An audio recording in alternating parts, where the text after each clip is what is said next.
وہ لوگ جن کا یقین پختہ نہیں ہوتا آخرت پر اور دنیا کو ہی سب کچھ سمجھ لیتے ہیں، ان کا حال اللہ تعالیٰ نے قرآن مجید میں بیان کیا ہے کہ ان کی مثال بلم بن باورا کی طرح ہے۔ بلم بن باورا بنی اسرائیل کا ایک شخص ہے، قوم جبارین ان کا ایک بڑا آدمی تھا۔ اس کا واقعہ بیان کیا گیا ہے۔ تو یہ بنی اسرائیل کا بہت بڑا عالم تھا، صوفی تھا، بزرگ آدمی تھا، بلم بن باورا۔ مگر یہ کیوں تباہ ہوا؟ قرآن مجید میں اس کا پورا نقشہ بیان کیا ہے۔ وَاتْلُ عَلَيْهِمْ نَبَأَ الَّذِي آتَيْنَاهُ آيَاتِنَا فَانسَلَخَ مِنْهَا فَأَتْبَعَهُ الشَّيْطَانُ۔ اللہ تعالیٰ فرماتا ہے اس شخص کا حال بیان کرو، آتَيْنَاهُ آيَاتِنَا، جسے ہم نے اپنی آیتیں عطا کی۔ اس کے پاس اسم اعظم تھا، یہ جو دعا کرتا تھا قبول ہوتی تھی، مقبول آدمی تھا۔ مگر اللہ تعالیٰ فرماتا ہے فَأَتْبَعَهُ الشَّيْطَانُ فَكَانَ مِنَ الْغَاوِينَ، شیطان کے پیچھے چل پڑا، بیڑا غرق ہو گیا، تباہ و برباد ہو گیا۔ وَلَوْ شِئْنَا لَرَفَعْنَاهُ بِهَا وَلَكِنَّهُ أَخْلَدَ إِلَى الْأَرْضِ، اگر یہ چاہتا، اگر ہم چاہتے تو اس کو بہت عزت والی جگہ دیتے، مقام اس کا زمین میں اور بلند و بالا کر دیتے۔ وَاتَّبَعَ هَوَاهُ، لیکن اس نے خواہش نفس کے پیچھے چلنا شروع کر دیا۔ فَمَثَلُهُ كَمَثَلِ الْكَلْبِ، تو اس کی مثال ایسے ہے جیسے کتے کی مثال ہے۔ یہ قرآن مجید میں اس کو کتے کی مثال دی گئی۔ ان تحمل علیہ یلہس او تترکہ یلہس، اس کے اوپر وزن ڈالو گے کتے پہ تو وہ ہانپے گا، اتارو گے پھر بھی ہانپے گا۔ تو اس کا حال یہ ہے۔ اب یہ تھوڑا سا اس کا ذکر سن لیں، ان چیزوں سے ہم نے اپنے آپ کو بھی بچانا ہے۔ یہ جو بلم بن باورا تھا، یہ قوم جبارین کا ایک بہت بڑا عالم تھا۔ جب حضرت موسیٰ علیہ السلام اپنے لشکر کے ساتھ اس قوم پہ حملہ کرنے کے لیے آئے تو ساری قوم اکٹھی ہو کے موسیٰ علیہ السلام اس کے بلم بن باورا کے پاس گئی، اور انہوں نے کہا کہ موسیٰ علیہ السلام ان کا لشکر حملے کے لیے آ رہا ہے، تو بھائی تو اللہ کا نیک بندہ ہے، تیری دعائیں قبول ہوتی ہیں۔ تو موسیٰ علیہ السلام کے خلاف بد دعا تھا۔ اس نے کہا نہیں، وہ اللہ کے نبی ہیں، فرشتے ان کے ساتھ ہیں، میں اللہ کے نبی کی بے ادبی نہیں کر سکتا۔ انہوں نے کہا نہیں کر کا، ہم تیری قوم کے لوگ ہیں، تو کوئی بات نہیں، بے ادبی ہوتی ہے تو ہو جائے، قوم کے لیے سب کچھ کرنا پڑتا ہے۔ وہ پھر بھی نہ مانا۔ پھر انہوں نے، قوم جبارین نے اس کی بیوی کو مال دیا کچھ۔ جب بیوی کو سونا چاندی زیورات ملے تو اب اس نے بلم بن باورا کو مجبور کر دیا، اور کبھی کبھی بیویاں جو ہیں وہ اپنے شوہروں کو رزق حرام پہ مجبور کر دیتی ہیں۔ بہت سارے شوہر ایسے ہوتے ہیں کہ جو رزق حلال کے ذریعے گھر چلانا چاہتے ہیں، اور وہ چاہتے ہیں کہ تقوی و طہارت تھوڑا کھا لو، حلال کا ہو جائے، لیکن وہ کہتی ہیں کہ نہیں، مطلب اس طرح تو نظام چلے گا ہی نہیں، اور ان کی طویل فرمائشیں جو ہوتی ہیں آخرکار اس بندے کو بھی اس طرف لے جاتی ہیں۔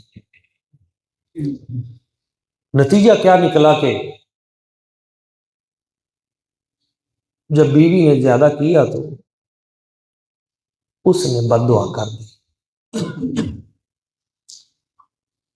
جب حضرت موسیٰ علیہ السلام کے خلاف اس کی زبان سے بد دعا نکلی تو نکلتے ہی لفظ اللہ تعالیٰ نے تبدیل کر دی۔ وہ کہنے لگا کہ معاذ اللہ ثم معاذ اللہ استغفر اللہ، حضرت موسیٰ علیہ السلام کے خلاف اور قوم جبارین کے حق میں۔ لیکن جب لفظ نکلتے تھے زبان سے تو نکلتے تھے کہ یا اللہ موسیٰ علیہ السلام کی خیر کر اور اس قوم کو تباہ کر۔ وہ نکالنا چاہتا تھا موسیٰ علیہ السلام کے خلاف غلط لفظ، نکل جاتا تھا اس کی قوم کے خلاف۔ تو وہ قوم کہنے لگی یہ کیا کر رہا ہے تو، ہمارا بیڑا غرق کر رہا ہے، ہم نے تجھے کہا موسیٰ علیہ السلام کے خلاف بد دعا کر، اس نے کہا میری زبان میرے قابو میں نہیں۔ تو پھر کیا ہوا کہ اچانک جب اس نے تیسری بار یہ دعا کی تو اس کی زبان کھینچ کر یہاں پیٹ تک آ گئی، پھر زبان واپس نہ گئی، اور وہ جو اس کو برکت ملی تھی، ولایت ملی تھی، علم نور ملا تھا، سب کچھ ضائع ہو گیا۔ اب وہ چیخا، کہنے لگا مجھ سے بے ادبی ہوئی، میرے سے بہت بڑی غلطی ہو گئی، میں نے اللہ کے نبی کی بے ادبی کی، میری دنیا بھی تباہ ہو گئی، میری آخرت بھی تباہ ہو گئی۔ انہوں نے کہا اب تو تباہ ہو ہی گئی ہے، اب کوئی گر تو بتا کہ موسیٰ علیہ السلام کے لشکر کے حملے سے بچ جائے۔ اب جب نبی کی ولی کی گستاخی ہوتی ہے تو اللہ تعالیٰ توفیق توبہ بھی چھین لیتا ہے، یہ یاد رکھیں۔ نبیوں کی، ولیوں کی، علماء کی، اہل علم کی، متقین کی، صالحین کی، جو شخص دل میں بغض رکھتا ہے، بے ادبی کرتا ہے، توہین کرتا ہے، اللہ تعالیٰ اس کے دل پہ سیاہ نقطہ ایسا لگا دیتا ہے کہ اس کو توبہ کی توفیق بھی نہیں ہوتی۔ وہ سمجھتا ہے میں بڑا نیکی کا کام کر رہا ہوں۔ آج کل بھی کچھ لوگ اس طرح لگے ہوئے ہیں، اولیاء کی، انبیاء کی بے ادبی میں نقص نکال رہے ہیں، اور وہ سمجھ رہے ہیں ہم بڑا کام کر رہے ہیں، بہت بڑا انقلابی کام ہے، آج تک کسی نے نہیں کیا۔ یہ بلعم بن باورہ نے پہلے کیا ہوا ہے، اور اس کا انجام قرآن مجید میں موجود ہے۔ یہ کوئی نیا کام نہیں ہے، بڑے بڑے بے ادب پہلے آئے، تباہ و برباد۔ انہوں نے کہا تیرا بیڑا تو غرق ہو ہی گیا ہے، آخرت بھی تیری تباہ ہو ہی گئی ہے، چلو ہمیں کوئی بچنے کا راہ بتا دے۔ تو توبہ کرنے کی بجائے اس بدبخت نے آگے سے ان کو پھر مشورہ دیا، کہنے لگا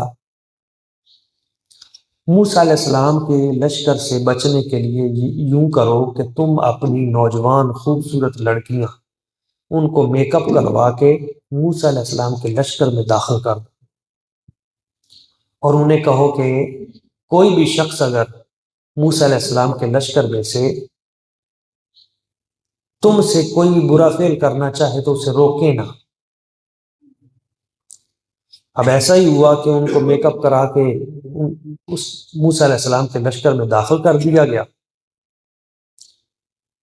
اور جس وقت اس لشکر کے لوگوں نے دیکھا اس لشکر کا ایک بڑا کمانڈر، اس کو ایک لڑکی پسند آ گئی، اس نے کہا موسیٰ علیہ السلام سے میں نے تو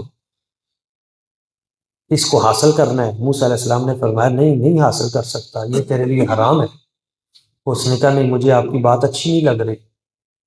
نتیجہ کیا نکلا کہ وہ لوگ گناہ میں مبتلا ہو گئے، برائی میں مبتلا ہو گئے، اور اللہ تعالیٰ کا عذاب طاعون کی صورت میں آیا، اور اس طاعون کی وجہ سے اس لشکر کے 70,000 بندے فوری طور پہ مر گئے۔